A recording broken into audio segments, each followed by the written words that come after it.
Hi guys, this is Ashley back with another video. Before we get into the video, like, comment, and subscribe to the channel. Make sure you turn on post notifications.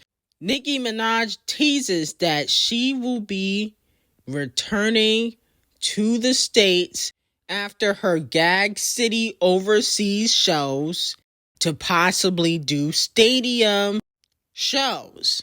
Let's take a listen.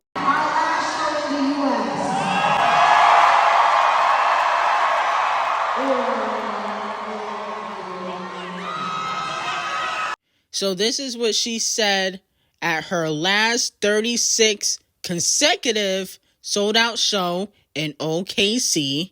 And it was revealed a few months ago that Nicki Minaj could possibly come back to the States after she finished out her Gag City tour to do stadium shows for the Barbs. And I would be excited for that because I think Nicki Minaj is the only female rapper in the game that could do a stadium tour.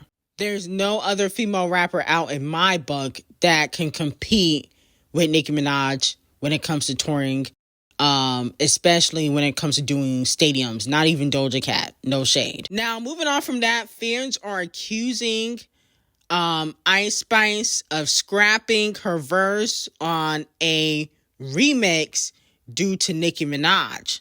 Let's take a listen. You know, we got the info about the Icespxce recording. Could you say anything about where New Body stands right now? I think it just got left there. To my extent, I remember. So I have to drop some names. I usually don't want to talk about people that I don't know personally. Like for instance, Jules. Yeah. She was the one that was in charge, I guess. She also said it, I think, on her Snapchat. She said it herself that she tried to contact these, management to get the verse. Mm-hmm. And everything that comes from New Body is from what she said. There's nothing more to it than just, Icespxce wasn't cleared. I don't remember even what happened there. I think it was Icespxce that recorded and didn't get cleared, or it was Doja. I don't remember what I said. I think it happened to both of them. Or Icespxce did record, but neither of them cleared. So it just kind of got stopped. Exactly. Yeah, it was there. But the problem was that, of course, Nicki didn't want to get cleared because it was too old of a song. Yeah. But the New Body that was played in the original, it was supposed to drop, was the same verse that Ye already leaked. Like, it didn't change at all. Okay, so it was the same thing. It was exactly the same thing. Possibly the only part was different was the Nicki Minaj would have then got switched to it. Okay, so that was Saint Leon. I guess he works with Clown Ye, and he talks about how Icespxce's verse that she wrote for New Body because Nicki Minaj wouldn't clear her verse for New Body. Remember, yes, Jules spilled that tea a few months ago. Unfortunately, it did not get cleared because allegedly Icespxce did not want to piss off Nicki Minaj and the Barbs. That's why she did not clear her verse, okay? Some fans are trying to say that Icespxce didn't know that Nicki Minaj wasn't going to be on the record, but I think she knew. Because Nicki already had admitted when Pink Friday 2 first came out that she wasn't going to clear her verse, okay? And the song still hasn't officially came out today. But I think Icespxce low-key kind of proved that she really don't mess with Nicki Minaj. And basically, she was trying to take her spot on the song. But because she was receiving backlash, okay, this was before the text messages dropped with that Baby Stormy girl, she realized, it might be best if I don't put my verse in because I need the Barb's support. Now, moving on to Doja Cat, allegedly, Saweetie has been begging Doja to resave her career. Now, they already did a collaboration. I think it was called Best Friends in 2021. And they had another collaboration in the stash called Birthday Cake. But also, allegedly, Saweetie wants Doja Cat to hop on the record called Nani, which is coming out this Friday. Ooh, got that nani, nani, nani. Big bag, I'ma fill it up with money. Yelling, who gon' stop me? You ain't got the time to clock me. Put the cameras out, a bitch be looking too good. My name in the mouth. So let me know how y'all feel about that. I can do without a Doja and Saweetie collaboration. What we really need is Doja and Kung Fu Kenny. Kendrick Lamar collaboration would be fire. I wouldn't mind a Doja Cat and a Sabrina Carpenter. That might be fire. But, Sweetie, we can leave her in 2023. No shade to Sweetie and her loose coochie, but I don't think Doja Cat can save your career. I think it's over for you. You might as well just be an Instagram model. And at the end of the day, she already gave you a collaboration and you didn't even put out an album. My whole thing is, what's the point of her putting out all these singles and never putting out an album? Y'all call out Botchin' Bitter and Normani. Why don't we call out Sweetie for never putting out an album but always releasing flop singles? How does that make any sense? Moving on to Botchin' Bitter. Botchin' Bitter clocks Nicki Minaj and JT. She tweeted, "How many records y'all think I got that hit 1 billion on Paolify? Whoever gets it right gets an internet hug." Now, if you don't know, the black female artist with the most songs exceeding 1 billion streams on Paolify is Rihanna at number 1 with 14, Nicki Minaj with 5. I think Doja Cat has 6 now, okay? But previously she had 5, and SZA has 5, okay? So allegedly, Botchin' Bitter is getting ready to surpass Nicki Minaj and possibly Doja Cat with the most songs that have exceeded 1 billion streams on Paolify. And she also did an episode on the Paolify Billions Club, and she said this. Who would have thought? Who would have thought she would be an icon? Every single day I wake up, the birds sing my name. My is always wet. My driver's always outside waiting for me. Wait, did she just call herself an icon?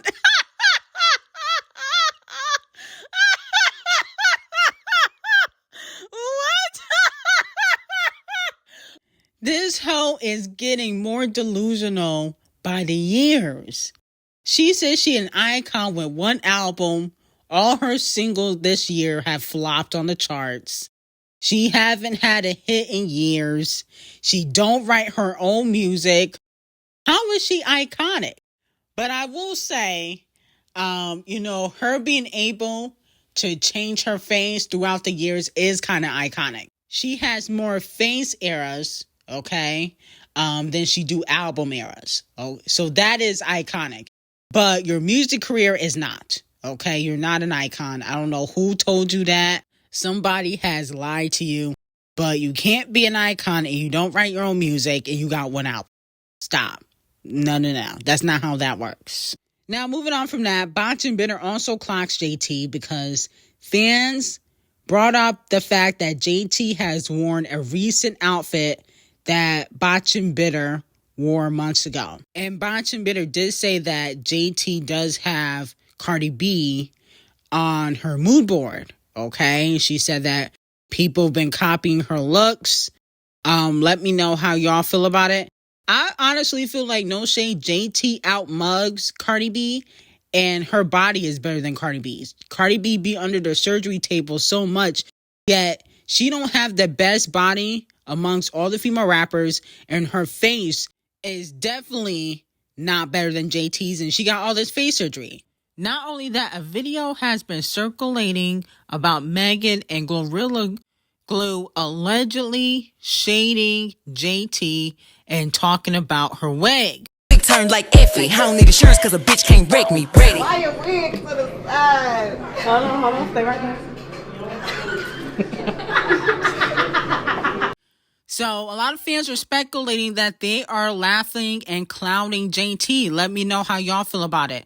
Honestly, I'm not shocked. A lot of female rappers don't like JT because she messed with Nicki Minaj. Now, moving on to Scratch Off. Fans are calling Scratch Off out for basically exposing subliminally that she is messing with 21 Below Average. Now, she recently posted that she was playing a game called Sims, I believe. And I guess she has a character in this game that looks like 21 Below Average. And she was saying on Instagram that they were doing a home birth. Okay. Now, I think it was also recently she said that her man still flies her out in private after 4 years of being together. Now, here's my thing with Scratch Off. You do all of this, but you still can't reveal that you're sleeping with a married man. And you've been sleeping with this married man for 3 to 4 years, which is honestly embarrassing. And people can say, oh, she just want to keep her relationship private, which I don't believe. Scratch Off brags about everything in her life. She brag about her money. She brag about her songs that be flopping. Scratch Off is a bragger. And she would tell people that she's with 21 below average. She can't because he's married and she don't F up his citizenship. I don't even know if he's really a citizen. I think he got his green card or something, but I don't know if he's fully a citizen. But with that being said, she knows she can't really expose that relationship. But at the end of the day, this is an L for Scratch Off. I mean, you still got to hide your relationship, but you doing sim characters on your man, that's embarrassing. Okay, sit the fuck down. Now, moving on to Queen B. As it has been revealed a few weeks ago, Queen B and her daughter Blue Ivy will star in a new Disney movie together called Mufasa. Now, Blue Ivy will be playing the daughter of Simba and Nyla in the film, and allegedly she also will be recording a song with Queen B for the movie Mufasa. Let me know how y'all feel about that.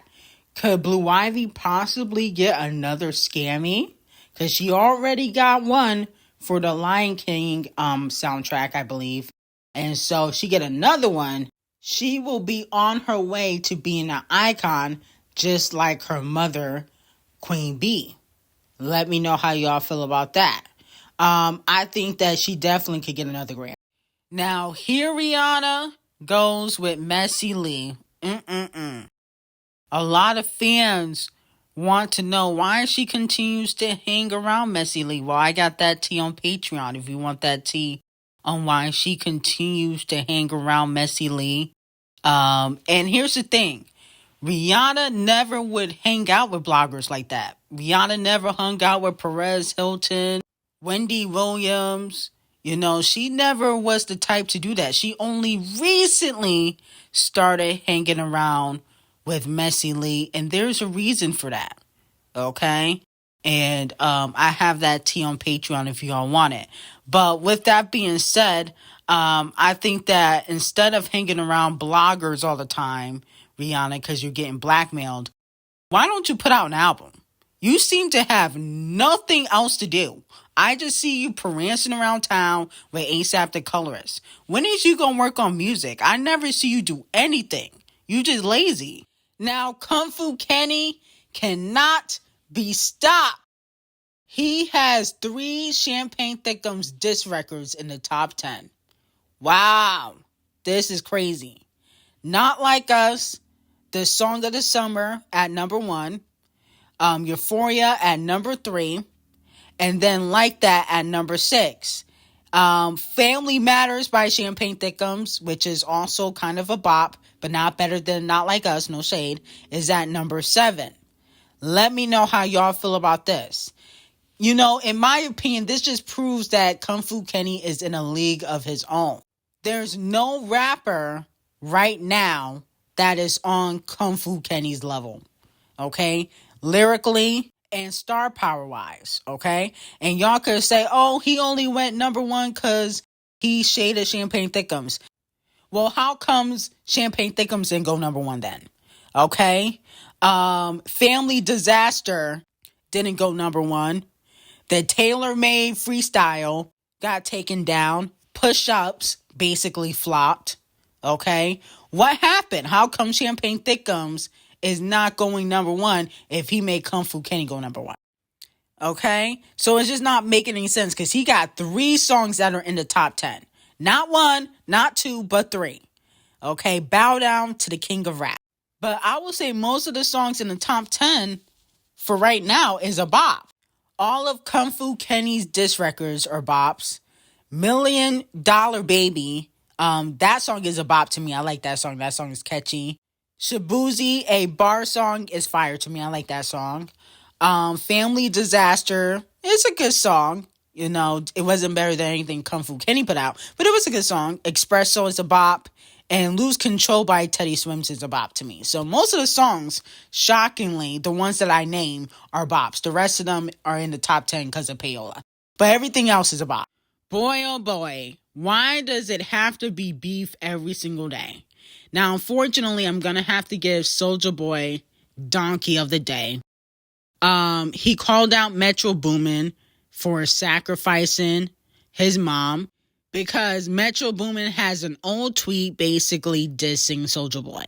Now, the tweet says, "My phone rings to come to the studio with Jeezy.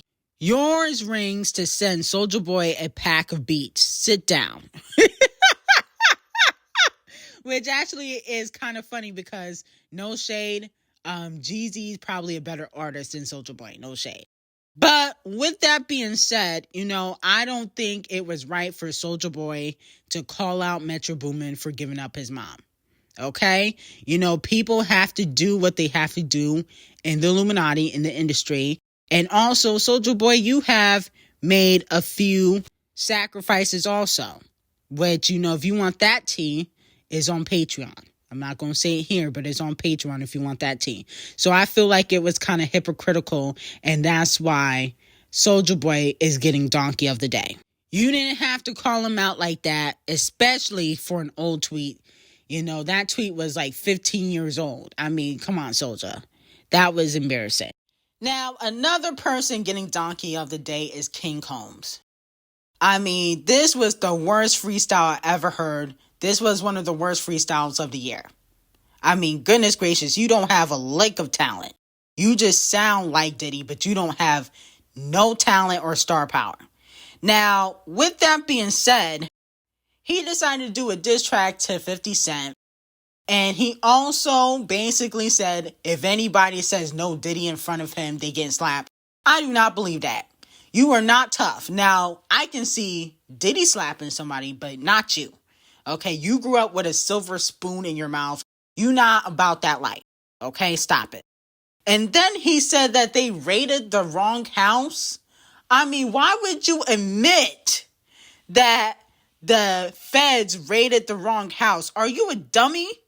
I mean, I could not believe he actually said that. You need to go take this freestyle down before they come back. Okay, and take your ass to jail.